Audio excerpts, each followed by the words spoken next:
Pagi hari ini kami datang di hadapan-Mu dengan segala kerendahan hati kami. Kerendahan hati bukan karena kami rendah hati. Kerendahan hati karena kami menyadari bahwa memang Dikau Tuhan sedemikian besar dan kami sedemikian kecil. Tetapi di dalam diri kami yang kecil, di dalam diri kami yang hina, di dalam diri kami yang bercela, Sang Putra Allah telah memberikan dirinya untuk menebus kami. Dan biarlah kami boleh senantiasa tergetar oleh besarnya kasih karunia Allah. Biarlah kami boleh senantiasa digetarkan oleh besarnya karya terbesar yang terjadi di dalam dunia ini. Karya terbesar yang terjadi di dalam kehidupan kami. Dan kami umat-Mu datang di hadapan-Mu dan kami memohonkan kepada-Mu. Biarlah Tuhan sendiri juga berbelas kasihan kepada kami, berkasih karunia kepada kami pada pagi hari ini, di momen ini. Sehingga kami boleh diberikan satu kepekaan untuk mendengarkan berita kebenaran firman Tuhan. Kami berdoa biarlah Tuhan mempersiapkan hati kami ketika sebentar lagi firman Tuhan itu dibacakan. Biarlah Tuhan memberikan hati yang teduh sehingga kami boleh mendengarkan setiap perkataan yang Tuhan ingin sampaikan kepada kami. Dan saat ini kami berdoa biarlah Tuhan berkenan melembutkan hati kami. Roh Kudus berkenan untuk menggarap hati kami. Sehingga hati kami boleh menjadi tanah yang baik, yang siap untuk ditaburi oleh benih kebenaran firman Tuhan. Dan kami berdoa biarlah firman Tuhan yang diberitakan tidak akan kembali dengan sia-sia, melainkan boleh bekerja melaksanakan kehendak Tuhan di dalam kehidupan kami. Inilah kami umat-Mu. Berikan kami telinga yang siap untuk mendengar. Dan berbicaralah kepada kami, anak-anak-Mu. Di dalam nama Tuhan Yesus Kristus kami berdoa. Amin. Selamat pagi Bapak Ibu Saudara-saudari sekalian. Ya, di hari ini kita akan membahas satu tema, yakni Jesus Integrity. Atau dengan kata lain adalah integritas Yesus. Terkait dengan tema ini saya mengajak kita membaca satu bagian dari kitab suci yang terambil dari Yohanes 8 ayat yang ke-12. Saya akan membacakannya bagi Bapak, Ibu, Saudara-saudari sekalian. Demikianlah bunyi firman Tuhan. Maka Yesus berkata pula kepada orang banyak, katanya, Akulah terang dunia. Barang siapa mengikut aku, ia tidak akan berjalan dalam kegelapan, melainkan ia akan mempunyai terang hidup. Saya akan membacakannya sekali lagi bagi Bapak, Ibu, Saudara-saudari sekalian. Maka Yesus berkata pula kepada orang banyak katanya, Akulah terang dunia, barang siapa mengikut aku, ia tidak akan berjalan dalam kegelapan, melainkan ia akan mempunyai terang hidup. Bapak, Ibu, Saudara-saudari sekalian, pada pagi hari ini kita perlu menyelesaikan beberapa pertanyaan terlebih dahulu sebelum kita merenungkan bagian perikop firman Tuhan yang tadi kita baca. Ya, yang pertama ketika kita berbicara tentang integritas, maka ada satu pertanyaan. Mengapa sih kita itu perlu berbicara tentang integritas? Intinya Bapak Ibu Saudara sekalian, ketika kita berbicara tentang integritas, maka kita itu sedang berbicara tentang keautentikan, keaslian, kesejatian, gitu ya, keseriusan, ya. Serius tak ini? Gitu. Ya, jawabannya serius. Bayangkan Bapak Ibu Saudara sekalian, jikalau saya sebagai seorang pendeta, saya adalah seorang pendeta gadungan. Saya adalah seorang pendeta palsu. Bukan palsu karena saya tidak pernah diorden, bukan palsu karena saya tidak pernah sekolah teologi, bukan palsu karena saya tidak pernah pelayanan. Tetapi palsu karena saya adalah seorang artis yang baik, artis yang bagus sekali. Dan seorang artis yang bagus sekali itu bisa memainkan peran apapun gitu ya. Kita lihat artis-artis kondang begitu, dia bisa menjadi superhero begitu. Tapi nanti bisa mendapat peran itu menjadi villainnya begitu ya. Dan dia bisa memainkan peran sedemikian baik sebagai orang yang agung, tetapi bisa juga di sisi yang lain dia memainkan peran, dapat peran sisi yang sangat licik, sangat berbahaya, sangat jahat sekali. Kita bisa lihat ada peran sebagai seorang yang gagah, berani. Bisa juga dia memainkan peran sebagai seorang yang pengecut. Dan jikalau saya adalah seorang hamba Tuhan, dan saya adalah hamba Tuhan yang palsu, saya adalah sebetulnya seorang artis yang bagus sekali, dan saya bisa memainkan peran dengan sangat baik. Bapak Ibu sekalian, hamba Tuhan yang seperti ini adalah hamba Tuhan yang mungkin bisa menarik banyak sekali orang. Ya, akan bisa menyenangkan orang, bisa memberikan entertainment yang begitu menarik, yang menyenangkan. Bisa berkhotbah lebih bagus mungkin daripada hamba-hamba Tuhan yang lain. Tetapi Bapak Ibu Saudara sekalian, pertanyaannya, apakah sebetulnya hamba Tuhan yang seperti ini yang sebetulnya itu dicari? Apakah sebetulnya iman saudara itu digantungkan kepada hamba Tuhan yang seperti ini? Itu sebagai salah satu contoh.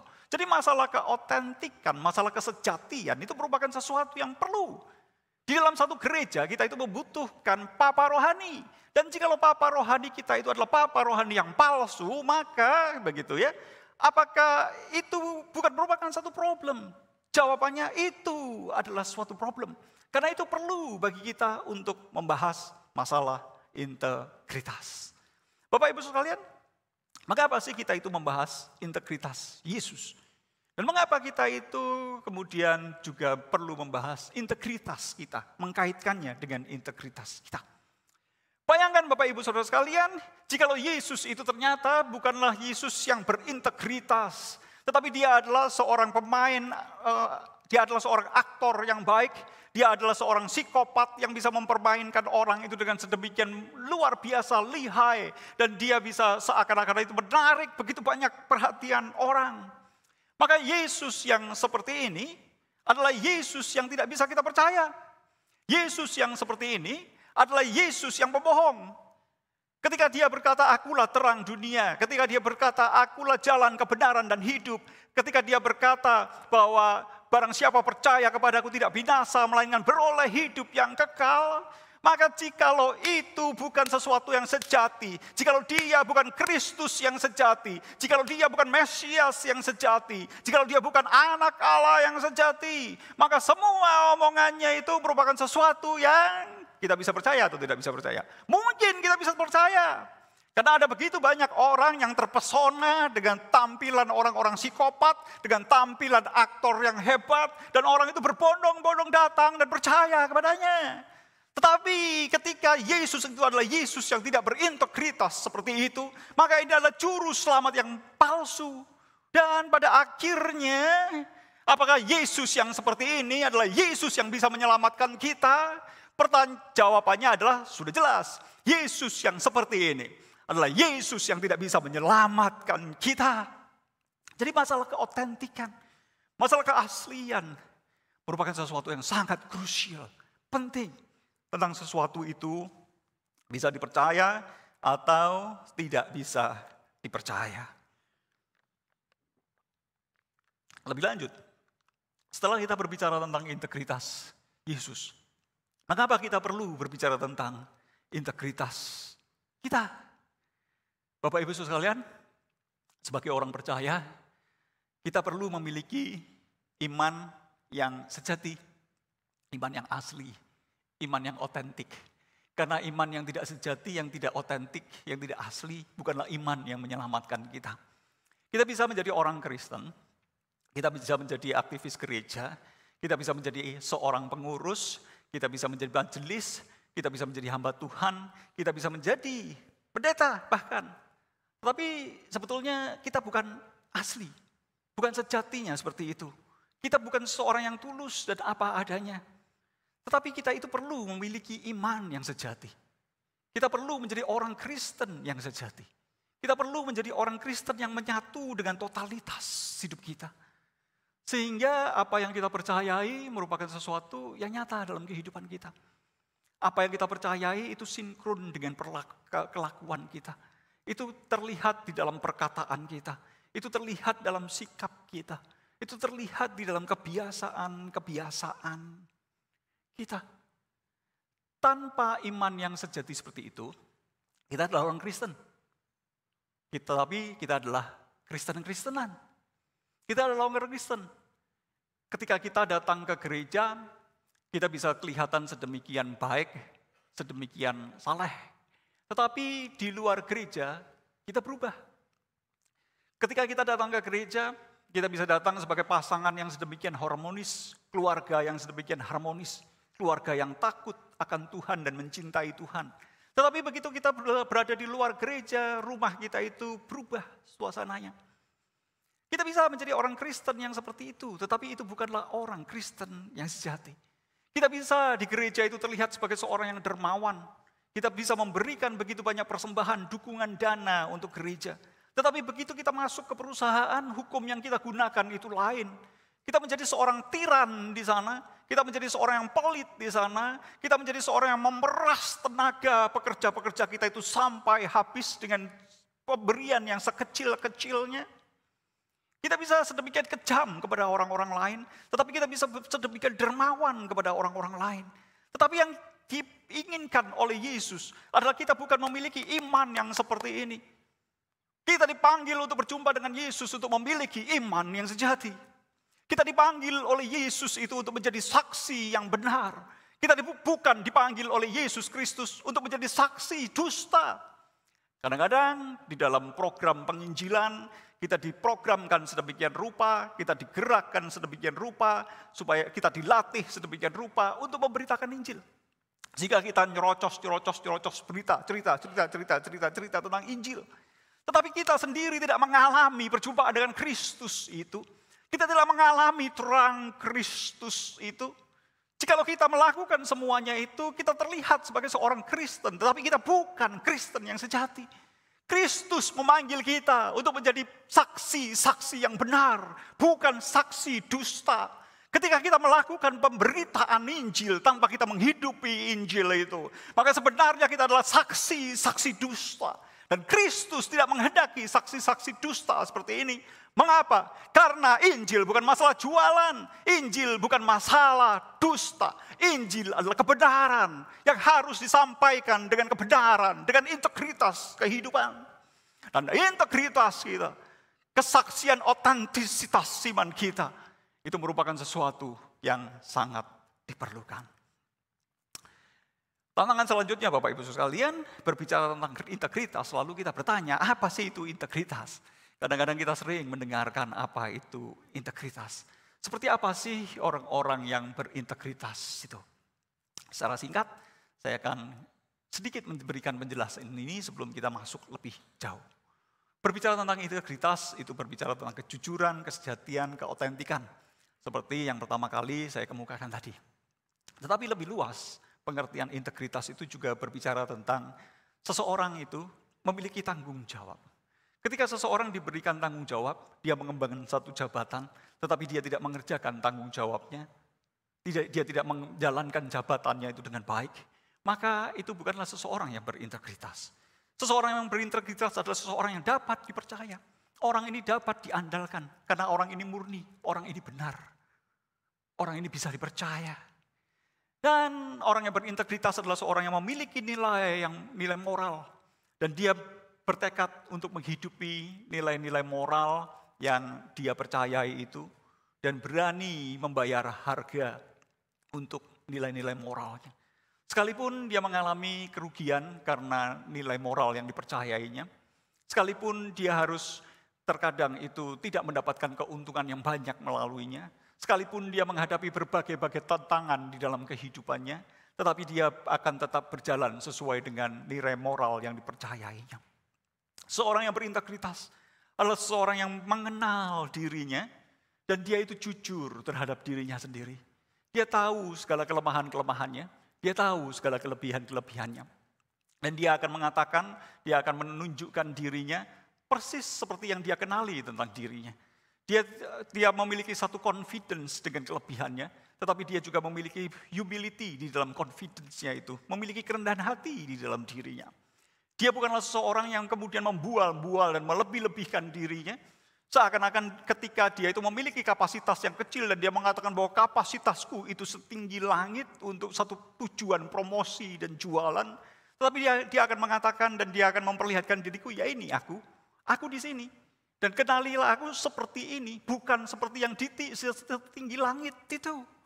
Orang yang berintegritas bukan hanya orang yang jujur kepada dirinya, tapi juga orang yang jujur kepada orang lain. Dan karena itu di dalam kejujurannya, di dalam kasihnya kepada orang lain, dia juga belajar untuk menghargai orang lain.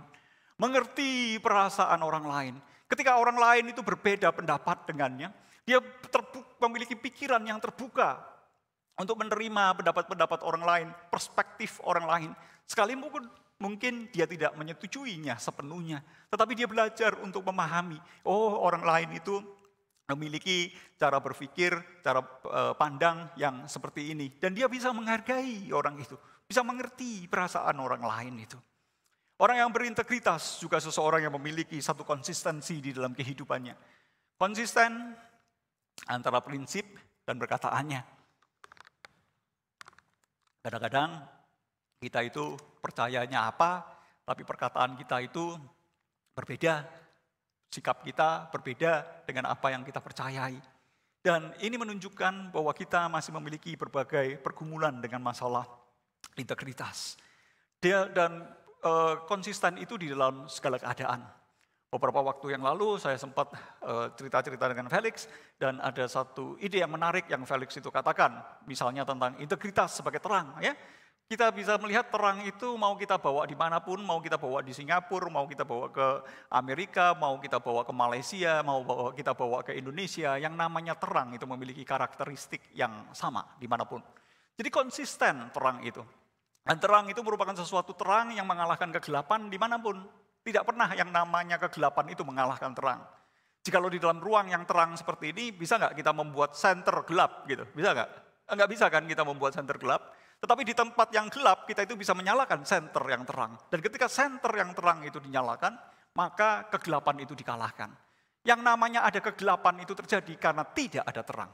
Tetapi di mana ada terang, di situ tidak ada yang namanya itu kegelapan. Lebih lanjut, Bapak, Ibu, Saudara sekalian. Apa itu integritas? Simbol integritas yang sering digunakan adalah terang itu sendiri. Mengapa integritas dan terang itu seringkali dipasangkan begitu ya, menjadi satu pasangan? Karena integritas dan terang itu memiliki sifat-sifat yang sama. Integritas dan terang itu menyingkapkan sesuatu, membukakan sesuatu, menjadikan sesuatu itu terlihat. Ya, di balik jubah saya ini ada begitu banyak hal yang tersembunyi yang saudara tidak ketahui gitu ya. Saya sudah keluarkan satu persatu gitu ya, catatan saya liturgi, karena kalau nggak ada catatan liturgi kadang-kadang saya lupa urutannya. Jadi saya keluarkan catatan liturgi saya taruh di sini. Tadi handphone saya juga saya sembunyikan di situ. Dan di celana panjang saya begitu ya, ada sesuatu yang tersembunyi di situ. Nggak bisa saya keluarkan karena sudah dimasukin ke dalam sekali sama Robi, sehingga kalau saya perlu buka dulu baru saya bisa keluarkan gitu ya. Apa itu receive, itulah ya yang buat buat mikrofon itu. Ya, ketika kita berbicara tentang menyingkapkan, membukakan, menjadikan terlihat, itu menjadikan sesuatu itu menjadi transparan, menjadi jelas, menjadi jernih. Keasliannya itu terlihat, kemurniannya itu terlihat, keutuhannya itu terlihat. Yang sebelumnya kita tidak kenali, menjadi terkenali, dan itulah integritas dan terang itu memiliki peran yang seperti itu. Integritas dan peran itu seperti satu terang yang kemudian seperti satu lampu di mobil kita. Ketika di malam gelap lampu itu menyala dan lampu itu memberikan arah kepada kita, memberikan satu direction kepada kita. Dan integritas itu juga merupakan sesuatu yang menerangi kita. Sehingga kita tahu arahnya, tahu petanya, kita tidak tersesat, kita tidak tersandung, kita tidak terjatuh. Karena ada terang, ada integritas yang menerangi itu. Bapak Ibu sekalian, setelah kita menyelesaikan beberapa hal ini, kita sekarang secara singkat akan melihat integritas dalam Injil Yohanes. Di dalam Injil Yohanes, integritas itu juga disimbolisasikan dengan terang. Yesus yang berintegritas itu datang sebagai terang itu sendiri. Dan mari kita secara singkat melihatnya. Dan ketika kita berbicara tentang simbolisasi terang di dalam Injil Yohanes, kita akan membahas dengan alur pembahasan yang seperti ini. Pertama-tama kita akan melihat integritas Yesus. Di dalam integritas Yesus ini, Yesus memperkenalkan identitasnya sebagai terang itu sendiri. Dan Yesus yang datang dengan integritasnya sebagai terang itu adalah Yesus yang datang ke tengah-tengah dunia yang gelap ini dan mengalami pertempuran dengan kegelapan dunia ini. Dan pada bagian yang kedua kita akan melihat bahwa integritas Yesus itu juga merupakan bagian dari integritas kita. Karena terangnya yang menyinari kita membuat kita itu menjadi pantulan cahayanya itu sendiri.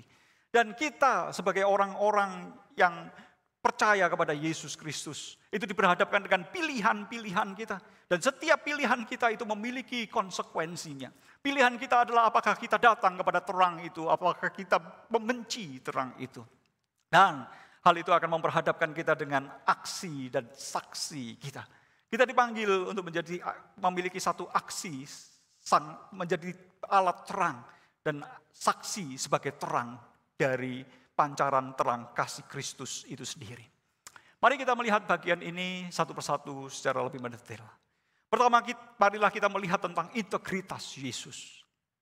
Yesus itu memperkenalkan dirinya dengan satu identitas, bahwa akulah terang dunia.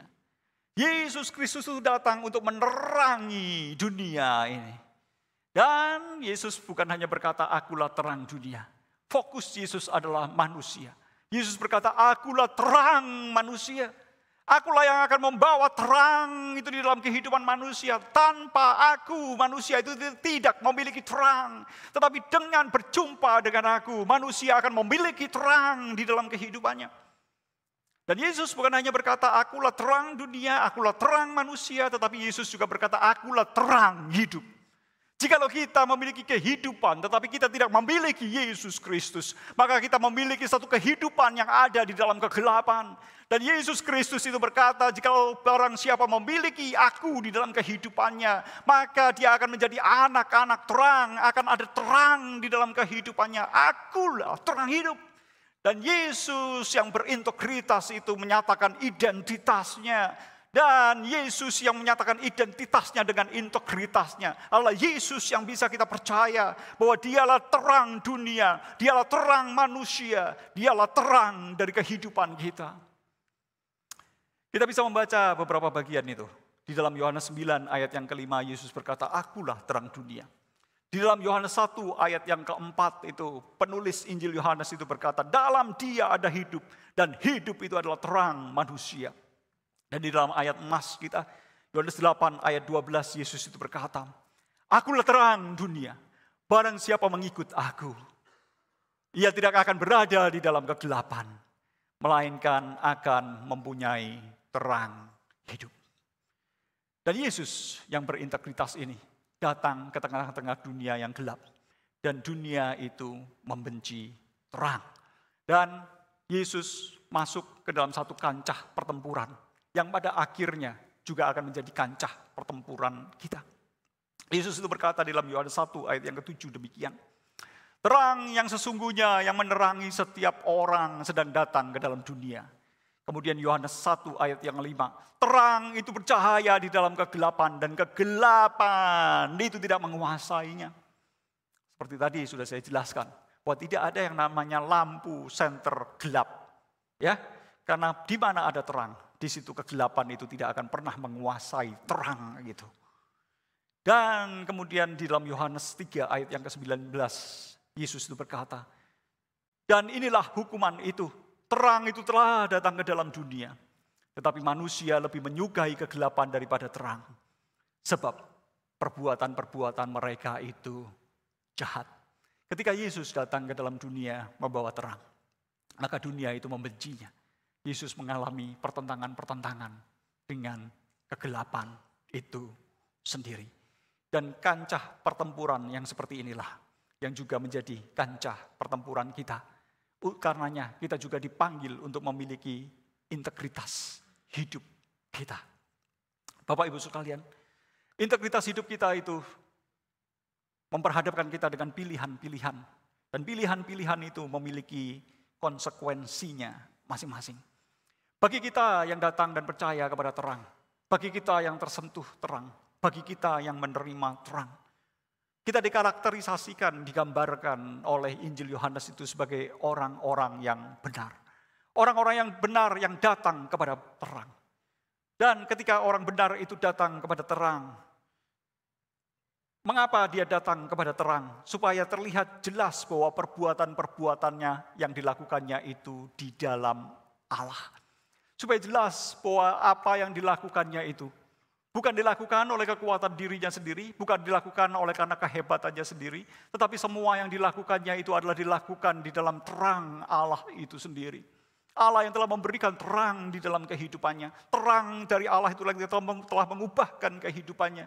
Dan motivasi melakukan segala sesuatu yang dilakukannya itu adalah supaya terlihat bahwa terang dari Allah itu bersinar di dalam hatinya. Dan orang yang memiliki terang seperti ini, sebagai konsekuensinya dia tidak akan terantuk, dia tidak akan tersandung. Tetapi bagi mereka yang menolak terang itu, orang yang menolak terang ini dikarakterisasikan, digambarkan oleh Injil Yohanes sebagai orang yang hatinya itu jahat. Orang itu menerima terang karena orang itu memiliki hati yang baik, hati yang benar. Tetapi orang yang jahat itu menolak terang dan membenci terang. Mengapa demikian? Karena mereka itu lebih suka kegelapan. Dan mereka itu tidak datang kepada terang yang seperti itu. Mengapa? Karena terang itu menyingkapkan, terang itu membukakan. Dan orang yang membenci terang itu tidak ingin supaya perbuatan jahatnya itu nampak. Sebagai konsekuensinya, sebagai orang-orang yang hidup di dalam kegelapan seperti ini, maka kakinya itu akan terantuk. Orang yang seperti ini akan tersandung. Karena di dalam hidupnya tidak memiliki terang.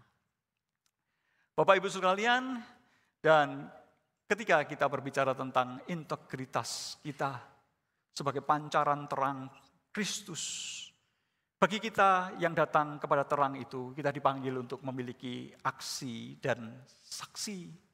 Itu akan terwujudkan di dalam aksi kita dan kesaksian kita. Barang siapa yang percaya dan datang kepada sang terang itu, dia akan menjadi anak-anak terang. Dia akan menjadi saksi terang itu sendiri. Dan barang siapa yang datang kepada terang, memiliki satu karakteristik kehidupan. Karakteristik kehidupannya seperti apa? Dia tidak berjalan di dalam kegelapan. Dia bukan hanya tidak berjalan di dalam kegelapan, tetapi dia juga tidak tinggal di dalam kegelapan. Dia tidak dikuasai oleh yang namanya kegelapan itu. Secara cepat kita akan melihat beberapa bagian kitab suci yang menuliskan tentang hal ini. Dalam Yohanes 12 ayat 36, Yesus itu berkata, percayalah kepada terang itu. Selama terang itu ada padamu, supaya kamu menjadi anak-anak terang. Bapak Ibu sekalian, saya tidak ingin kita yang hadir di sini begitu ya. Kita hanya menjadi orang Kristen hanya karena kita tertarik dengan beberapa hal yang seakan-akan memberikan benefit bagi kita.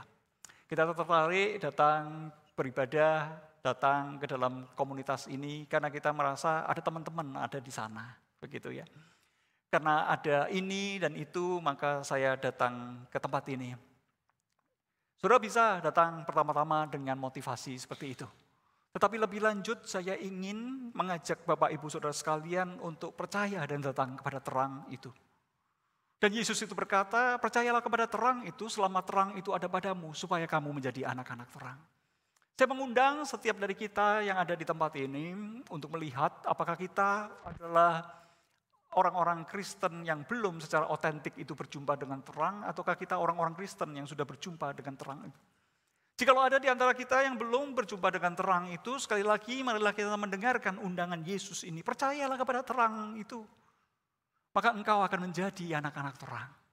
Dan bagi kita yang sudah pernah menerima Yesus Kristus sebagai Tuhan dan Juru Selamat kita pribadi, yang sudah mengalami terang Kristus, kita perlu sadar dengan identitas kita yang dipanggil untuk memiliki hidup yang berintegritas. Memiliki hidup yang berintegritas karena kita dipanggil untuk menjadi anak-anak terang. Yohanes 1 ayat 7 hingga ayat yang ke-8 ini berbicara tentang Yohanes Pembaptis. Yang menjadi satu tokoh, yang menjadi satu teladan bagi kita. Yohanes Pembaptis bukan terang itu, tetapi dia memberi kesaksian akan terang itu. Demikian juga kita yang sudah mengalami terang itu dipanggil untuk menjadi saksi sebagai saksi dari terang itu. Yohanes 1:7 sampai yang 8. Ia datang sebagai saksi untuk memberi kesaksian tentang terang itu. Supaya oleh dia semua orang menjadi percaya. Ia bukan terang itu, tetapi ia harus memberi kesaksian tentang terang itu. Bagi kita yang sudah menerima terang, kita dipanggil untuk memberi kesaksian akan terang itu. Tetapi ketika kita memberikan kesaksian atas terang itu, kita bukan saksi dusta, bukan saksi palsu, tetapi saksi yang sejati, saksi yang otentik, yang telah mengalami terang itu. Yohanes 12 ayat 35 itu berkata, selama terang itu ada padamu, percayalah kepadanya, supaya kegelapan jangan menguasai kamu. Barang siapa berjalan dalam kegelapan, ia tidak tahu kemana ia pergi. Kita dipanggil untuk keluar dari kegelapan. Biarlah kegelapan tidak menguasai kita. Biarlah kita tidak berjalan di dalam kegelapan. Dan itulah aksi dan saksi kesaksian kita sebagai anak-anak terang. Jadi apa pesannya bagi kita? Pesan bagi kita adalah kita ini dipanggil untuk menjadi anak-anak terang. Dan kita dipanggil menjadi anak-anak terang di dunia yang terang benderang? Jawabannya tidak. Kita dipanggil menjadi anak-anak terang di tengah-tengah dunia yang gelap. Sebagaimana Yesus sebagai terang itu datang ke tengah-tengah dunia yang gelap. Kita sebagai orang percaya diutus oleh Yesus untuk menjadi anak-anak terang di tengah-tengah dunia yang gelap. Karena kondisi yang seperti ini, kita perlu siap menghadapi pertentangan. Sama seperti Kristus itu menghadapi pertentangan. Di tengah situasi seperti ini kita dipanggil untuk membayar harga. Dan hidup berintegritas adalah satu kehidupan yang siap dan sedia memikul salib. Mengapa? Karena terang itu telah datang ke dalam dunia. Tetapi manusia lebih menyukai kegelapan daripada terang. Sebab perbuatan-perbuatan mereka jahat. Bapak, Ibu, Saudara sekalian, sebagai aplikasinya, kita perlu menyadari bahwa berbicara tentang integritas, itu ada harga yang harus dibayar. Karenanya kita itu perlu menghitung biayanya. Apakah kita berani untuk membayar biaya integritas itu? Berbicara tentang hal ini, saya teringat akan pengalaman saya dengan seorang anak bimbingan saya, anak rohani saya, yang pernah berjumpa kepada saya. Dia adalah seorang business woman yang besar, yang terkenal, ya. Dan dia memiliki berbagai perusahaan-perusahaan besar, garment yang besar, dan dia akan membuka pabrik garment yang baru. Dan ketika dia akan membuka pabrik garment yang baru, ada satu prosedur pengelolaan limbah yang sedemikian mahalnya. Dan dia berkata kepada saya, Pak, untuk membuat pengelolaan limbah dan mengelola pengelolaan limbah itu, biayanya luar biasa besar jikalau kita mengikuti persyaratan-persyaratan itu. Dan saya mengetahui bahwa teman-teman saya, kompetitor-kompetitor saya yang bermain di bisnis yang sama, itu tidak melakukan pengelolaan limbah dengan benar seperti itu. Sehingga saya selalu berpikir begitu ya, apakah saya berani untuk membayar harga untuk pengelolaan limbah yang sedemikian besar? Karena jikalau saya membayar pengelolaan limbah yang sedemikian besar, maka keuntungan saya itu berkurang. Dan bukan hanya keuntungan saya itu berkurang, tetapi saya itu akan mengalami kesulitan ketika bersaing dengan masalah harga dengan kompetitor-kompetitor saya. Dan di dalam pergumulannya kemudian anak bimbingan saya itu kembali berjumpa dengan saya dan berkata, Pak, pada akhirnya saya memutuskan untuk membuat dan mengelola pengelolaan limbah itu dengan berintegritas. Dia berkata, ketika saya merenungkan hal itu, memikirkan hal itu, saya terbayang. Air dari sungai itu terbawa kemana jauh pergi. Dan saya tidak pernah tahu siapa orang yang akan terkena dampaknya. Dan ketika saya berpikir tentang itu, saya mengetahui pencemaran lingkungan, kerusakan lingkungan apa yang akan dihasilkan oleh perusahaan saya, yang saya dirikan untuk keuntungan saya. Untuk keuntungan saya, akankah saya mengorbankan semuanya itu? Dan kemudian dia berkata, dengan segala resikonya, saya akan melakukan pengelolaan limbah itu dengan baik. Bapak Ibu sekalian, integritas itu ada harganya. Dan kita perlu menghitung harganya.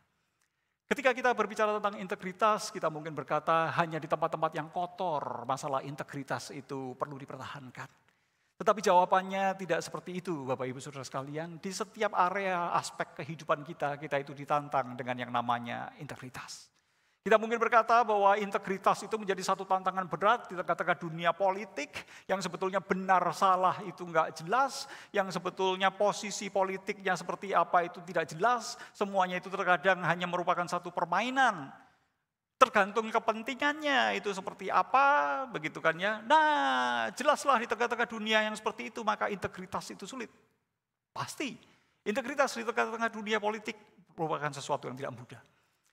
Kita juga mungkin berkata bahwa di tengah-tengah dunia bisnis yang namanya integritas itu merupakan sesuatu yang tidak mudah.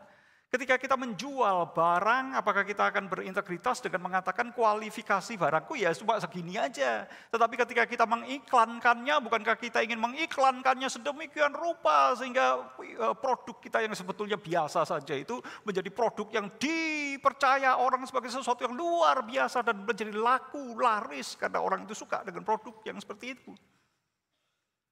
Mungkin kita berkata bahwa dunia bisnis tidak semudah itu, ada begitu banyak tantangan di sana dan di sini dan masalah integritas itu perlu membayar harga yang mahal. Tetapi Bapak Ibu Saudara sekalian, bukan hanya di masalah politik, bisnis, tetapi kita juga tahu bahwa di dunia pendidikan masalah integritas juga merupakan sesuatu yang mengalami tantangan yang berat. Kita bisa membuat sekolah-sekolah yang baik, tetapi sebetulnya kualitasnya tidak baik. Tapi kita bisa mendanai institusi pendidikan kita itu sedemikian baik, tetapi kelihatan baik di luarnya saja. Di dalamnya mungkin tidak baik. Kita bisa mengetahui bahwa di dunia pendidikan, begitu kan ya, sekarang institusi perguruan tinggi ataupun institusi pendidikan itu memperjuangkan untuk mendapat akreditasi A, karena dengan mendapatkan akreditasi A itu mendapatkan satu kredibilitas yang besar. Dan kita berjuang beramai-ramai dan kita mengerti praktek-praktek yang dilakukan. Banyak universitas, banyak institusi pendidikan Kristen yang pada akhirnya itu mengorbankan integritas. Untuk mencapai itu membuat jurnal predator, melakukan plagiarisme, melakukan kanibalisme terhadap paper-paper karya-karya mahasiswa dan sebagainya yang diakui sebagai karya dosen dan sebagainya. Kita bisa melihat hal yang seperti itu, yang mengorbankan integritas. Kita bisa melihat di dalam dunia pendidikan zaman now, begitu ya, di mana orang tua murid itu menjadi raja, dan kemudian institusi pendidikan itu seakan-akan kehilangan integritasnya. Ketika seorang anak mendapat nilai C, orang tua yang kaya, orang tua yang memiliki pengaruh di dalam sekolah itu mungkin bisa berkata, ubah nilainya jadi A, karena dia perlu masuk ke dalam universitas yang pertama. Dan itu semua merupakan satu tantangan. Di tengah-tengah dunia pelayanan kita juga mengalami begitu banyak tantangan integritas. Ketika kita berintegritas memberitakan Injil, ketika kita itu memberitakan Injil sebagaimana Injil itu dituliskan, mungkin orang tidak terlalu tertarik datang. Untuk orang itu datang ke gereja, kita perlu yang namanya itu memberitakan apa yang orang itu ingin dengarkan. Karena gereja itu laku ketika gereja itu memberitakan apa yang orang itu ingin dengarkan. Ketika kita menjalani satu integritas seperti itu, mungkin kita tidak akan pernah menjadi gereja yang populer. Kita tahu bahwa di tengah-tengah era post-truth ini, di mana kebenaran itu dianggap tidak penting lagi, orang itu tidak peduli itu benar atau tidak benar. Tetapi orang itu lebih peduli itu disampaikan secara meyakinkan atau tidak meyakinkan. Jadi kita perlu memperbaiki performa, kita perlu memperbaiki retorika. Untuk apa? Untuk meyakinkan orang. Sehingga orang itu yakin, orang itu datang berbondong-bondong walaupun itu salah. Kita perlu mendandani diri kita itu dengan promosi, dengan iklan yang sedemikian tinggi. Bahwa kita itu hebat dan orang itu mencari kita, orang itu percaya kepada kita. Padahal kualitasnya tidak seperti itu. Tetapi itu cara jualan, cara marketing gereja. Tetapi ketika kita menjalankan gereja dengan cara yang berintegritas, mungkin kita tidak pernah menjadi gereja yang populer. Dan itu adalah harga yang harus dibayar. Jadi ketika berbicara tentang integritas, kita perlu tahu sekalipun akibatnya itu kita tidak untung banyak. Sekalipun pada akibatnya kita itu mengalami kerugian. Sekalipun pada akibatnya kita itu mengalami tantangan dan perlawanan. Sekalipun kita tidak populer. Sekalipun kita tidak dimengerti. Beberapa kali dalam kehidupan saya terpental dari pelayanan, saya berbenturan dengan pelayanan, bukan karena saya tidak berintegritas, karena justru saya berintegritas, tetapi terkadang saya itu justru terpental melaluinya. Bapak Ibu sekalian, puji Tuhan di Elion selama hampir 1 tahun ini saya tidak melihat adanya isu-isu integritas seperti itu. Tetapi seandainya suatu saat saya harus berhadapan dengan isu-isu integritas seperti itu, maka saya juga siap untuk keluar. Saya siap untuk terpental. Saya siap untuk berbenturan. Ketika saya mendapati isu-isu integritas, saya akan perlu berbicara dan saya berani untuk berbicara. Mengapa? Karena kita dipanggil untuk menjadi anak-anak terang yang hidup di dalam kesejatian. Iman kita bukan iman palsu. Yesus Kristus kita bukanlah Yesus yang palsu. Gereja kita bukanlah gereja yang palsu. Bapak Ibu sekalian, ketika kita berbicara tentang mengingat harganya, kita perlu mengingat harga yang sudah Tuhan bayarkan kepada kita.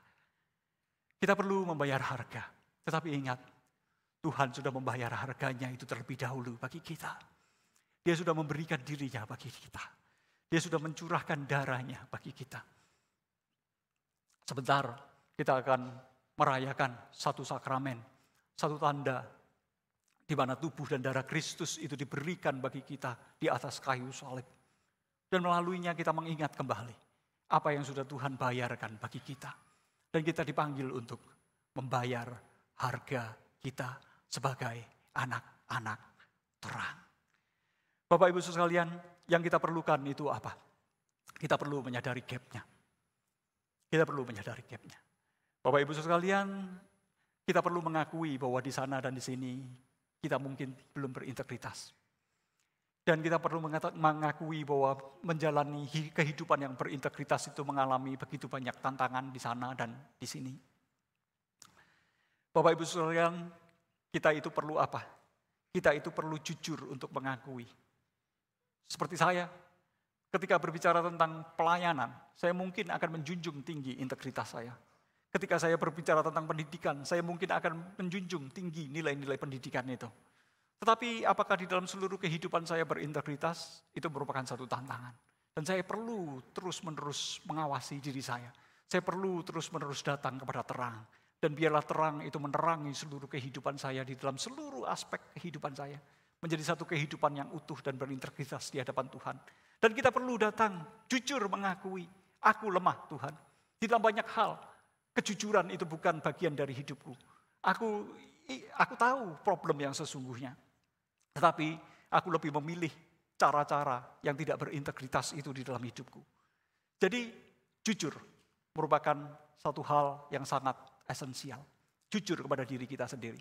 Kita bisa membuat banyak dahli bahwa kita melakukan ini dan melakukan itu, begitu ya, karena ada kondisi-kondisi yang memaksa kita.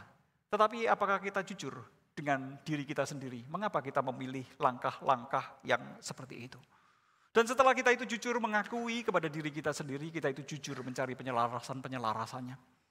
Seperti ketika saya berjumpa dengan anak bimbingan saya, dia mengakui secara jujur bahwa dia memiliki keberatan-keberatan, kesulitan-kesulitan di dalam menjalani kehidupan yang berintegritas.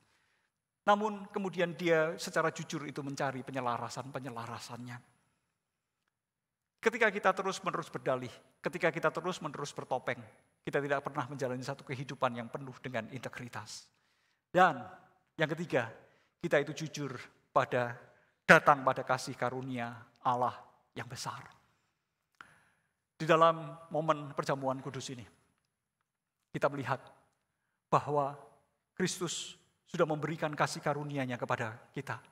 Dan marilah kita datang kepada undangan kasih karunia-Nya itu. Yesus Kristus, sang terang dunia. Yesus Kristus, sang terang manusia. Yesus Kristus, sang terang hidup itu telah memberikan dirinya di dalam kesejatiannya bagi kita dan menjadikan kita anak-anak terangnya. Dan melalui meja perjamuan yang sebentar akan kita rayakan, dia mengundang kita untuk sekali lagi datang, jujur kepadanya, dan menerima kasih karunia-Nya. Dan kita dipanggil untuk menjalankan aksi kita dan kesaksian kita di tengah-tengah dunia yang gelap ini. Amin. Mari kita